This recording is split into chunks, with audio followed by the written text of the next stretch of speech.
आज श्रावण मासर शेष दिन आम बोलबम बाबा माने आम ग्रामवासी को भोजन करने काउड़िया भक्त बाबा मान आज शेष श्रावण खुशी रे बोलबम काउड़िया भक्त माने ग्रामवासी बृंद तथा अन्य व्यक्ति को मध्य भोजन दान करिसंती।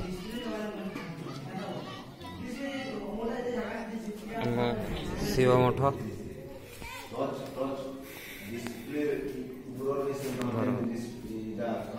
श्रावण 1 मास जाए एठी घोर तपस्या रे श्रावण बीतेलु।